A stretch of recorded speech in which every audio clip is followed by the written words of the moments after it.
Indonesia Raya. Indonesia tanah airku, tanah tumpah darahku. Di sanalah aku berdiri, jadi pandu ibuku.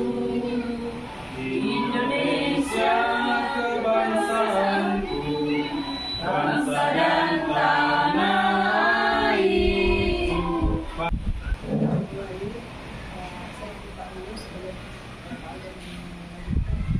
Jadi kemarin itu kita ada kegiatan di DPRD. Jadi itu kegiatan ada di dalamnya. Kita akan membuat RPL tentang pembelajaran mendalam, terus bagaimana kita mengintegrasikan tentang jadi saya sebagai kepala sekolah ini mempertahankan melanjutkan tentang apa yang kami mendapatkan di DPRD kemarin. Kita disuruh untuk berkumpul di pikiran kita. Saya sudah tua, saya tidak perlu lagi seperti ini.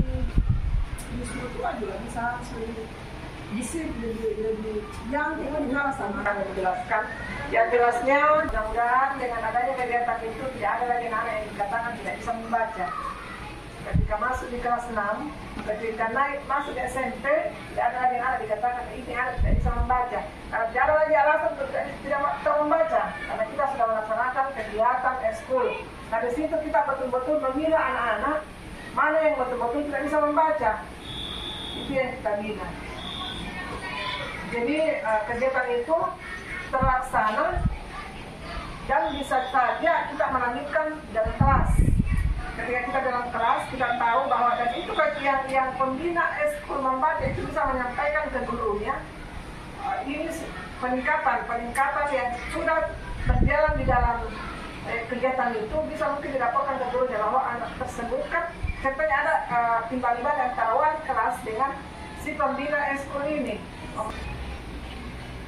bisa mengerti tentang apa itu pembelajaran mendalam, bagaimana itu mengajarkannya di dalam kelas, bagaimana kita yang tadinya mungkin mengajar tak itu hanya metode ceramah.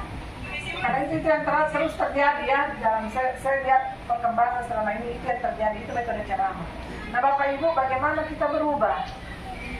Sekarang di pembelajaran merdeka itu istilahnya kayaknya sama di Pandaria tidak berubah gitu. Hanya namanya yang berubah. Kita tetap bagaimana pembelajaran itu bermakna, berkesadaran, menggembirakan, itu semua sudah ada di dalam. Jadi bagaimana anak-anak itu gembira dalam belajar, tidak bosan. Jadi sisa kita wali-wali kelas, sisa kita guru bagaimana membawa diri di dalam kelas, bagaimana kita menghadapi anak-anak yang sebenarnya sehingga anak-anak itu tidak bosan dalam kelas. Kalau bosan hanya menerima gurunya di atas menceramah saja ataukah cuma dikasih buka kalau halaman sekian disuruh menulis anak sementara gurunya duduk main HP. Jadi anak-anak itu mungkin jenuh juga seperti itu, dia mau berubah pembelajarannya. Dan kami kemarin itu di BMP ikut sampai betul-betul tidak pagi sampai sore itu kami belajar dan betul-betul dan juga bagaimana kita di sekolah apa yang sebaiknya kita lakukan yang dulunya mungkin itu ada namanya pola pikir bertumbuh dan ada namanya pola pikir tetap. Jangan begitu terus, perkembangan semakin canggih dan terutama itu IT-nya, belajar ke IT. Karena kapan kita tidak tahu IT maka kita betul-betul ketinggalan. Karena IT itu membantu sekali. Kita bisa mengambil materi dari aplikasi yang ada di aplikasi itu banyak tentang pembelajaran mendalam sekarang. Ada aplikasi yang baru dipelajari sama PST kemarin, itu betul-betul membantu Bapak Ibu. Mungkin bisa juga nanti sharing-sharing sama PST, minta bantuan bagaimana aplikasi bisa digunakan. Kalau itu sudah biasa anak-anak tinggal kelas kalau bermain sebenarnya tidak tahu bermain asalkan dia mengerti dengan pelajaran yang Ya. Tapi lebih bagus barangkali lebih kreatif mengajar. Kalau kita tahu IT, kita bisa itu aplikasi yang di IT itu di laptop bisa kita pakai InFocus, bagus sekali. Andai kan semua teman-teman bisa seperti itu. Dan pembelajaran sebenarnya bukan cuma dalam kelas, di luar kelas juga bisa. Bisa kita mencari model ajar bagaimana yang mau kita ajarkan. Bawa anak-anak keluar, bermain di luar, sambil belajar. Sama dengan kalau mamanya masuk belajar siang kan, anak-anak mengantuk. Kita juga guru mengantuk. Siang mengantuk sih. Bagaimana itu kita merubah? Bawa anak-anak keluar, kita belajar di luar, apa yang... Tapi ada kaitannya dengan pembelajaran. Jangan bila kita keluar, belajar di luar, sehingga anak-anak itu tidak jenuh. Itu mudah-mudahan kita bisa kerjasama dengan baik. Mari kita tetapkan apa itu PBB ya, pola pikir bertumbuh. PBB bukan PBB, Pola pikir PBB. PPB. Ya, ini itu yang harus kita tanamkan di pikiran kita sekarang. Bagaimana kita berubah di pembelajaran kita, bagaimana anak-anak bisa belajar dengan menggembirakan, bermakna. Menteri mungkin akan merubah lagi materi, tapi mudah-mudahan materi ini bisa tersampaikan sebelum berubah lagi ke depan. Insyaallah. Jadi harapan saya, mari kita berubah. Jangan yang tadinya hanya metode ceramah saja di kelas. Bagaimana caranya mengembangkan pembelajaran itu, membuat anak-anak gembira, membuat anak-anak aktif. Ya. Jadi sekarang itu banyak metode pembelajaran ya, Pak Alder ya, model-modelnya. Pak Alder akan menjelaskan lebih rinci bagaimana itu pembelajaran. Ada juga sekarang namanya berikan mudah-mudahan ya Pak Alder yang akan melanjutkan. Terima kasih atas kebersamaannya. Assalamualaikum warahmatullahi wabarakatuh. Assalamualaikum warahmatullahi wabarakatuh. Dalam pembuatan modul itu harus jelas instansinya. Jadi jangan kita buat modul aja langsung tujuan pembelajaran identifikasi, tapi harus ada identitas sekolah dulu. Instansinya, namanya sekolah apa, nama sekolah jenjangnya fase apa, kelas semester, alokasi waktunya sama nama penyusun. Jadi kalau bisa tambahkan ke nama penyusunnya apa tadi. Dimensi profil lulusan kemarin kan ada 8, ada ini. Ini ada keimanan dan ketakwaan terhadap Tuhan Yang Maha Esa. Terus yang kedua itu ada kewargaan. Iya, nanti saya kirim. Yang ketiga ada penalaran kritis, ada kreativitas, kolaborasi, kemandirian, kesehatan dan komunikasi. Jadi DPL ini Bu tidak mesti harus kita ambil semua, tapi kita sesuaikan dengan DPL-nya ini sudah ada memang ini Bu di pembelajaran mendalam. Iya, sudah ada ditentukan. Tinggal kita pilih nanti di situ. Nah, tapi kalau tidak ada tumbuhan di dalam kelas, berarti kita yang tidak mau keluar. Lihat Ki, oh ini namanya akar, ini batang dan iya. Yang berikutnya, guru menginstruksikan untuk membuat poster. Iya. Jadi kalau seumpama memang tidak, ya. Jadi seumpama memang tidak bisa menampilkan video, bisa kita juga menampilkan poster atau gambar. Iya. Jadi kalau seumpama materi tentang siklus hujan, bisa di rumah bikin medianya. Itu kan bisa digambar, baru nanti ditempel-tempel, bisa jadi pasir juga boleh. Atau apa lagi namanya itu yang gue? Yang itu, yang kayak dibuka tutup langsung tiba-tiba berubah jadian. Lupa apa lagi namanya itu. Ya, itu misalnya ada kayak pohon ini. Ya, Tidak paham kan namanya itu, lupa. Tapi jelas boleh kayak gitu. Itu mau. Ya. Biasanya juga begini tuh langsung muncul rumah naik. Iya, cuma aku lupa apa namanya.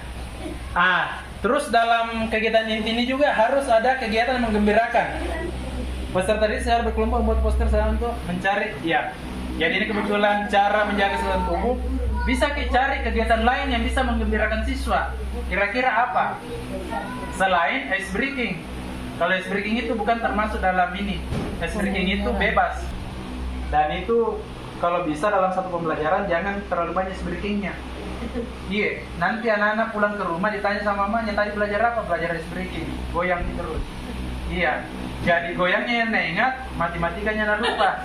Iya, jadi jangan sampai dalam modul pembelajaran itu ice breaking sampai 3 atau 4. Jangan nih, cukup tak satu. Yang penting kita lihat anak-anak sudah mulai jenuh, boleh kita lakukan ice breaking. Jadi jangan sampai ice breaking itu lebih menonjol daripada materi pembelajaran. Guru mendampingi untuk menyelesaikan, iya. Ya, ini juga yang kemarin ada beberapa masukan dari guru-guru. Kebanyakan guru itu kasih siswa tugas tapi tidak diperhatikan. Kerjakan ke soal 1-5 halaman 5. Setelah anak selesai dibiarkan saja. Tidak ada penilaian, tidak ada evaluasi. Pokoknya yang penting anak kerja urusan terserah.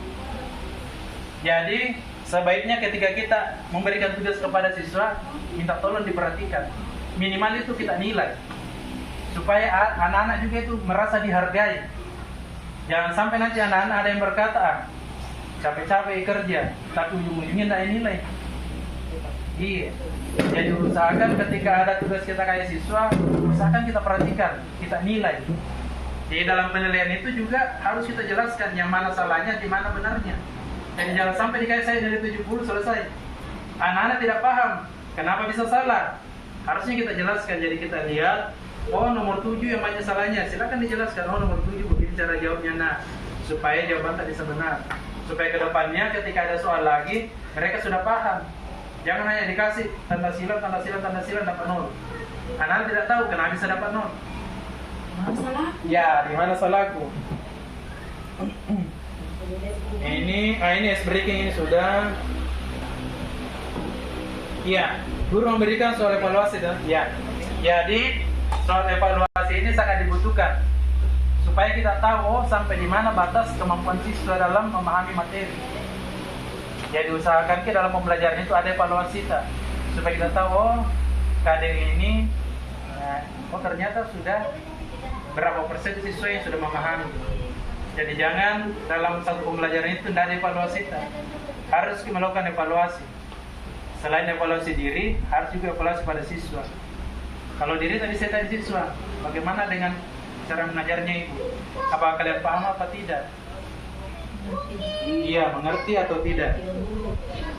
Terus kegiatan penutup ini namanya refleksi.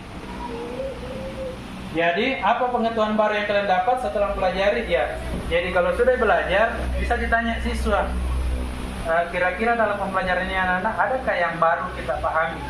Umpamanya kalau tentang sistem gerak sistem kesehatan sistem gerak, menjaga kesehatan sistem gerak, kira-kira ada hal baru?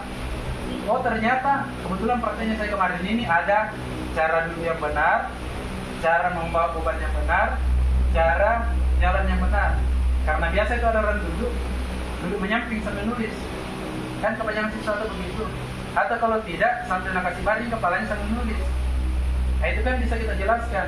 Oh ternyata cara duduk yang baik seperti ini. Kalau seumpama materi yang berkaitan dengan itu. Terus di akhir pembelajaran usahakan menyimpulkan pembelajaran sama siswa. Bisa kita mengarahkan siswa bagaimana cara menyimpulkan pelajaran. Jadi pelajaran tadi kita simpulkan supaya itu anak itulah yang paling dia ingat. Kita simpulkan dari banyaknya materi itu kita simpulkan menjadi satu bagian supaya anak-anak paham. Iya. Terus sama Ji, salah satu peserta didik ditunjuk guru memimpin ini. Dua mata pembelajaran ini. Asesmennya tergantung dari kita. Jadi asesmen awal bisa kita tanya jawab lisan. Bisa terserah kita bagaimana cara kita bertanya untuk mengetahui bagaimana kesiapan siswa untuk belajar. Jadi pertanyaan awal itu terserah dari kita. Kalau di sini di awal bab guru mengajukan pertanyaan pemantik, itu tadi yang saya bilang. Harus pertanyaan sesuai dengan materi ajarkan. Terus asesmen formatif, penilaian kinerja ya tergantung dari kita ini. Nanti asesmen bagaimana? Ini template-nya. Ini kayaknya semua modul ada semua gini. Asesmen seperti ini. Ya jadi RPP apa yang kami telah buat kemarin kegiatan di LPMP ini saya sudah jelaskan, dan saya yakin memang template-nya dari dulu sebenarnya sudah kita pahami, cuma memang terkadang tidak kita praktekkan. Terutama tadi itu yang saya bilang, harus perhatikan DPL tak? DPL berapa yang kita gunakan dalam pembelajaran tersebut, karena itu nanti yang dimunculkan dalam kegiatan pembelajaran tak?